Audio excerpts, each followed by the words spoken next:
Welcome back to The Five. Did you find a job in your field fresh out of university? Well, you can consider yourself lucky. According to a new study by Workopolis, there are certain degrees that give you a better shot. So let's talk about those ones.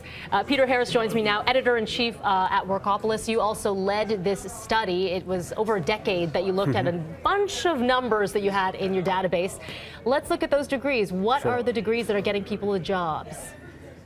Well, the degrees that land people a job directly related to their studies are mostly in the healthcare fields, engineering, HR is another good one. There are certain fields that people are hired right out of school because they have in-demand skills that they've learned in school, and other degrees where people are finding jobs, but they're not necessarily related to what they studied. Right. Myself, I did a BA, and I know a lot of people actually in this newsroom did say like a liberal arts degree. Right. Just because you did that doesn't necessarily mean you won't be landing a job. It just may take you on a different route. What we did is we looked at what people studied and what their first jobs were after graduation, and then where they were working 5 years later. Now, unfortunately for the liberal arts students, most of them tended to be working in customer service and admin, kind of entry-level jobs that weren't related to the fields of study when they were graduated. However, when we looked at what they were doing 5 years later, it looked like those degrees did pay off on the job, because they had a 68% bigger chance of working in management, of being in leadership roles in whatever field they were in. Because you're learning certain skills when you are at these different undergrad programs, analytical skills, things that, you know, communications, research, teamwork, all of those things do pay off on the job. So they advance above their lesser educated peers, but they're not necessarily in a job that's related to what they studied. So if you were passionate about geography, you may not be a geographer. Gotcha. Interesting as well as the numbers have definitely increased with people taking post-grad studies, doing their master's, their PhD.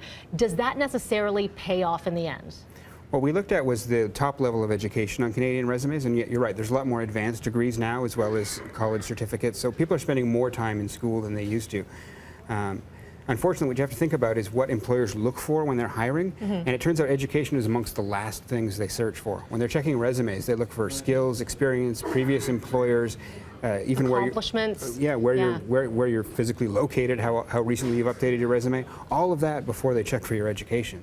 So if you're looking to add education to your resume specifically to impress potential employers, you have to think carefully about which certificates you want to add. Okay, let's talk a bit about trades, because there is that discussion that trades are a growing field.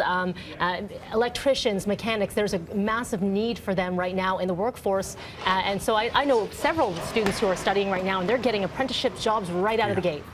Yeah, well, that's one of the divides that we've seen. While we were watching university education add on Canadian resumes, we were seeing a growing shortage in skilled trades workers. So that message is getting out there now, that these are well-paying jobs that are in demand. So more people are going into them.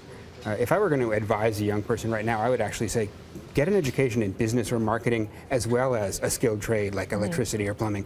That combination, that multifaceted skills, is going to be the key to success. You're a force to reckon with in best of both worlds.